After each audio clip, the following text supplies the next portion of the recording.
Welcome to Matters of DeCorum. I'm Scott Corum. This is what matters to me. In literature, in storytelling, we like to watch a hero's journey. We like to see someone rise up from humble beginnings to conquer adversity and get to some goal of justice or vengeance or conquest. They go through some process of growth and overcoming obstacles and become the thing that we have always known they were destined to become, or greater than what we thought they could be. Luke Skywalker.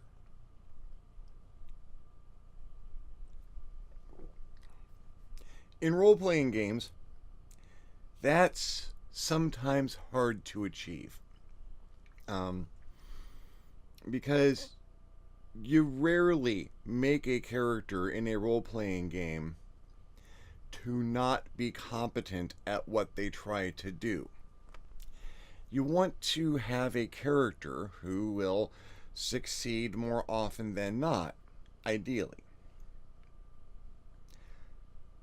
So you've got a little bit of a dichotomy there.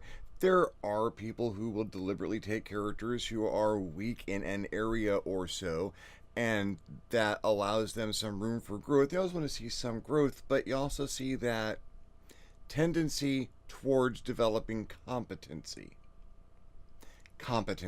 That's the thing of it. I like me a competent character. I like characters that are independently capable. That's me.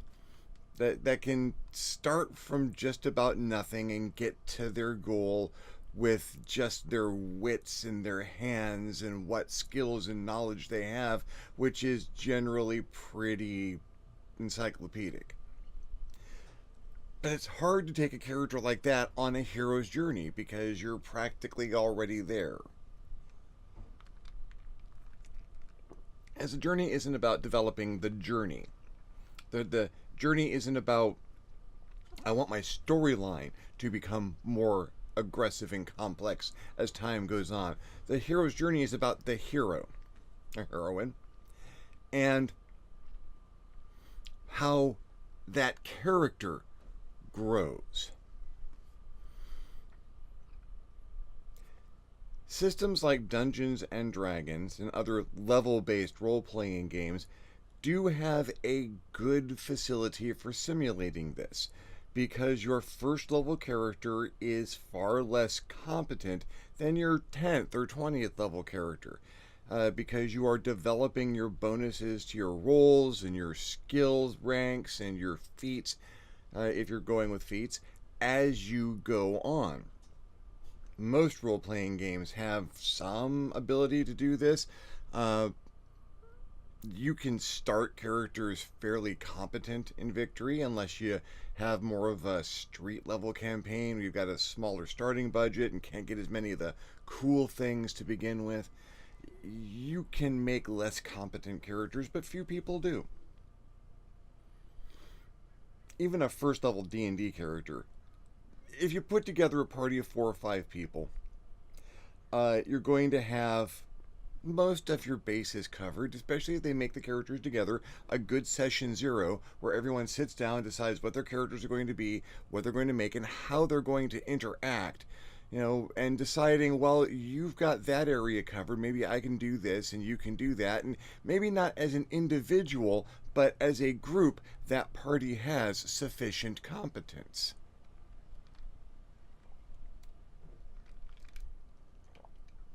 Most of the time. I keep talking about stuff from my own groups because that's my experience, but oh my. I've had very rewarding games where everyone was super competent. And you can throw a lot of stuff at a party like that, and things can get wonderfully complex. It's not so much a hero's journey as it is a Bond film. It's just here's a guy who can do everything that you need to do from the get-go, and you know he can do everything. There just might be a clue he needs to follow or someone that he needs to take out, and that's your story.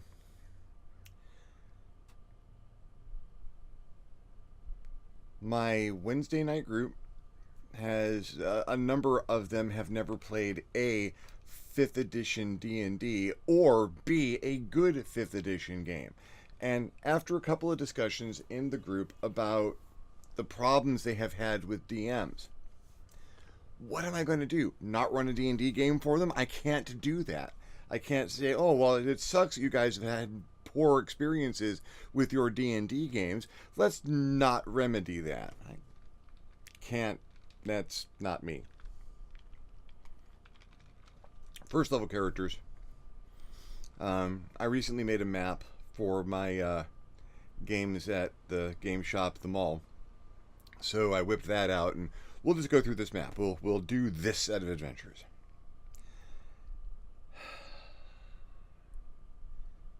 Now, this group is very good. You've got Wayne, my mad German engineer friend. You've got Josh, one of the nicest individuals you will ever meet, also one of the more experienced gamers. You've got Al, who is a classic wargamer and secretly a bear. All the Barrington stories, that's all Al.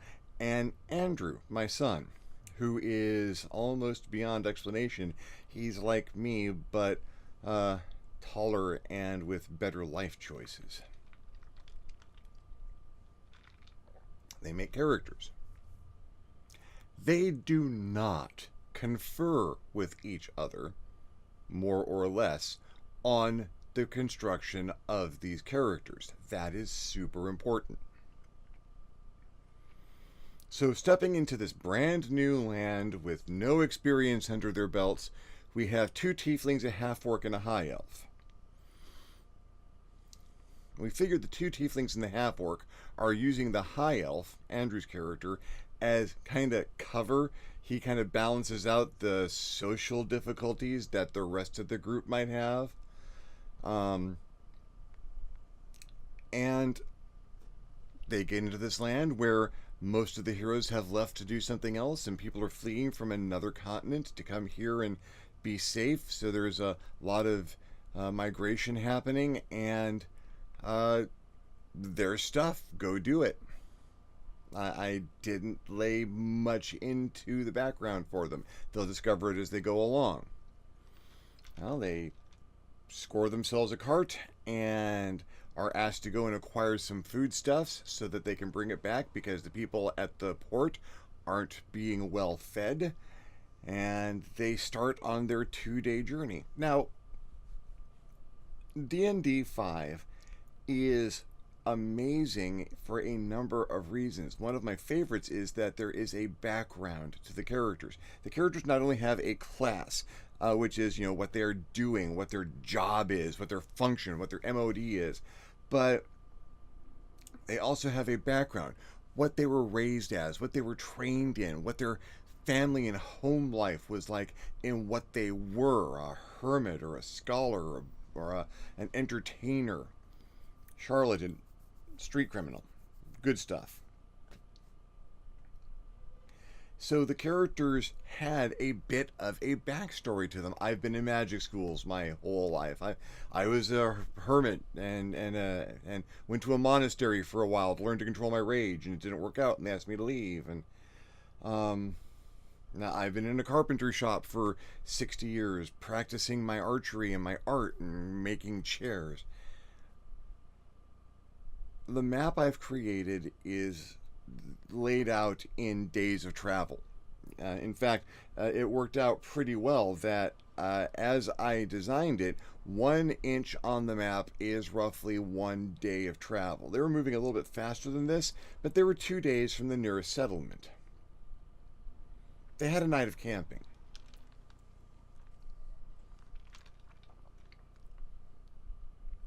You ever want to set the tone for your campaign as a hero's journey?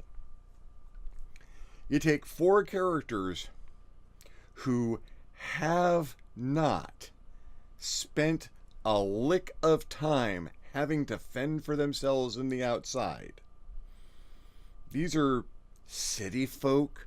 They've been in monasteries. They were recently on a ship for a while, but they haven't ever, none of them have ever, even the high elf, had to spend a night outside. Okay, does anybody have any ranks in survival? No, not one of them. Zero. None of them had any ranks in survival. They all had the equipment that came with their character because it was listed with their class, and a few pieces of equipment from their background. There was one bedroll between the four of them. The high elf didn't need to sleep. He just meditated.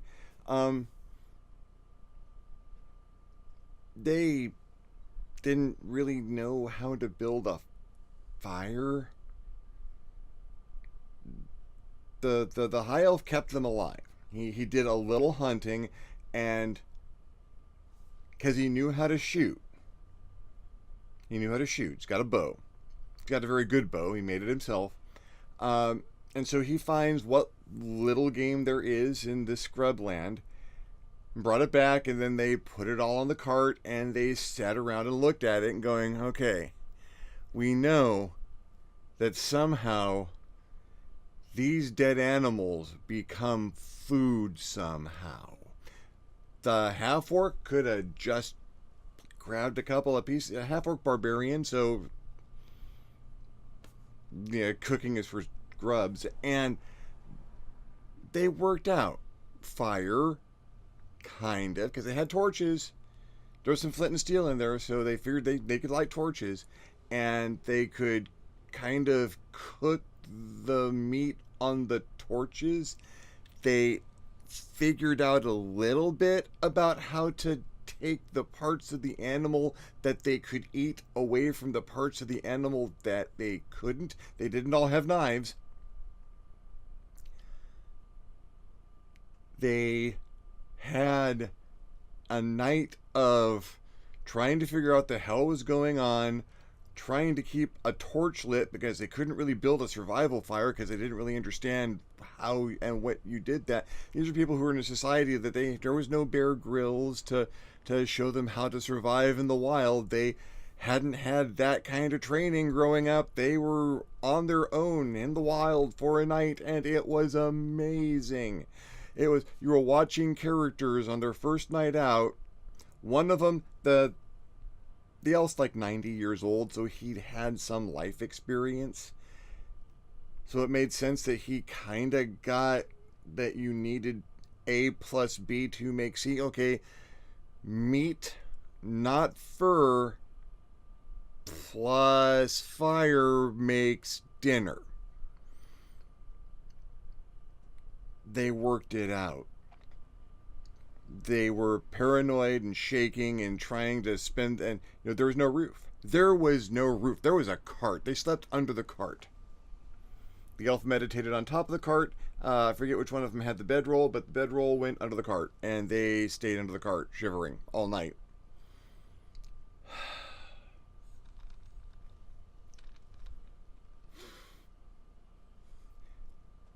When you start a campaign with we're all sitting in a bar and someone comes in and tells us to go beat something up and we go beat it up, well, that's your average start to something, and that's fine. And that's what you're going to be doing over and over again. It's all just going to be some variation of that. We were sitting someplace where someone told us to go do the thing that we knew how to do, so we went to do what we knew how to do, and got experience points and gold for it. Lather, rinse, repeat.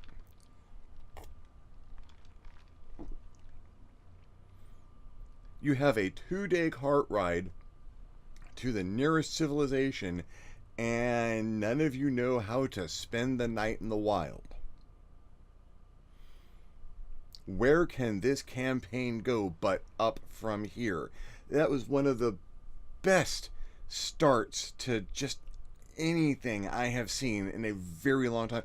They get to their first sign of civilization, a place called the Lonely Waypoint. It's an inn. miles away from anything else, but that's why it's there, because there is nothing else around for miles. There's an island, it's on the coast. There's an island out to the west a ways called Mystery Cove, where they occasionally saw travel years ago, but haven't for a while. They've got a little farm and some outbuildings for taking care of stuff, but it's a family taking care of an inn that doesn't see much business. The party gets there and they kiss the ground and they hug the fence posts and they go in. They go in and Al's character throws a handful of gold on the table and says, "Please feed us. We are hungry and tired." A handful of gold will purchase this inn's services for a number of weeks for the four of them. It's like 5 silver and five copper a night. A silver a night if you want your meals covered. And that's 10 silver to a gold, and they were very happy to put these folks up. There was a fight later on that drow assassins, not terribly good drow assassins, came out of the woods and attacked and were mostly driven off by the party. A couple of them were injured. One of them was burned by a spell. So there was a bit of combat, and the party was able to show some competency, and they know how to beat things up. I may not know how to build a fire, but I can light someone. I thought he had the bonfire spell and didn't use it the night before. And nay, I just realized that his character had the bonfire spell and threw it in a combat, but didn't use it the night before. Sorry. Oh man, which I can chalk up to inexperience. The character might well have been taught. You need here's a way to open a combat. You hit someone with a bonfire spell, as opposed to if you're ever outside at night. Oh god, that's amazing. It was a session 0. There was very little role playing at the end of the night because it was all tidying up characters and getting the background and everything established. But it would not have had the personality or the potential of the rest of this campaign. I can see this going amazingly well. Because now they've got to go and hunt down the drow assassins that escaped and find out what this was about, because the people at the inn have no idea. And that can lead into 100 different directions, and with this group it probably will. But they're going to get out there and realize they're in the field and go halfway out and then come back because that's where the food and roof is. It's like watching a bunch of junior high kids trying to go have an adventure, except they can actually cast bonfire for things except for keeping themselves alive. Yeah, that's going to bug me for a while now. I'm going to have to bring that up with them. But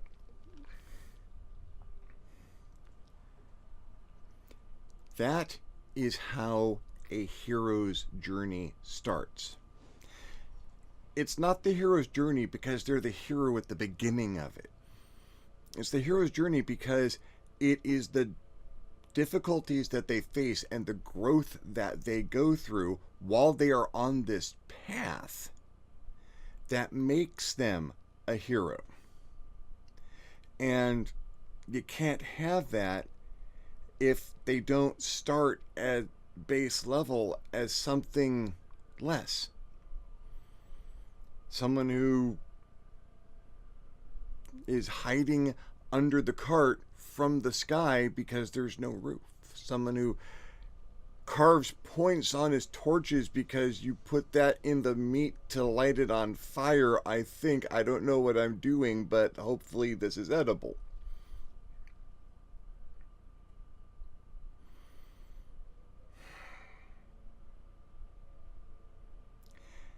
Anyone can have a fight of the week. There's a whole book full of monsters and a whole book full of dungeons. Well, there are a number of books full of dungeons out there. And more every day. And so if you want to go down into a dungeon and beat up monsters until experience and gold comes out of them, well, like big furry clawed pinatas, that's perfectly acceptable. That's what the game is. But man, having a session of being afraid of the sky because you've never had to sleep under it.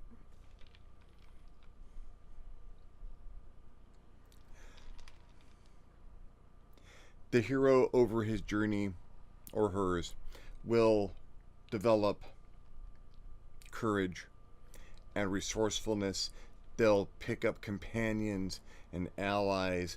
They may acquire a great weapon. But they will develop competence more than anything else. They will go from someone who does not know how to be a hero to someone who doesn't know how not to be. Someone who has the skills and the life experience under their belt to take on the mantle of the hero and deal with what the quest ahead of them is. It should be an uphill journey. It should be full of moments where you don't know what you're doing, but you're doing it anyway because this is what you're doing. I'll let you know how this campaign goes, because I see this one going on for a little while, because when a campaign starts with personality, it's going to have personality all the way through. And there's nothing better than that. Well, thank you for following me on this little ramble through the hero's journey and how you can start it while not remembering that you've got the bonfire spell when you're cold during the night. If you liked the video, give me a thumbs up. If you didn't like a video, give me a thumbs down. Feedback is feedback. If you have your own experience with the hero's journey in role-playing games or your own ideas about how to pursue it, if there's anything you'd like to hear me talk about, any subjects you'd like me to cover, leave me a comment. I will love getting a comment. You will love leaving me one. If you haven't subscribed to my channel yet, why not? My channel is awesome. Go ahead and hit the little subscribe button. If you do, hit the notification bell next to it so that you get alerted when my videos become available. If you would like to help out in a more substantial way, I invite you to hit me up my Patreon page, www.patreon.com/ScottCorum, and consider donating. Absolutely anything helps and allows me to make better videos more often. In the meantime, thank you very much for watching. I'm Scott Corum. This is what has mattered to me, and I will see you next time on the next Matters of DeCorum.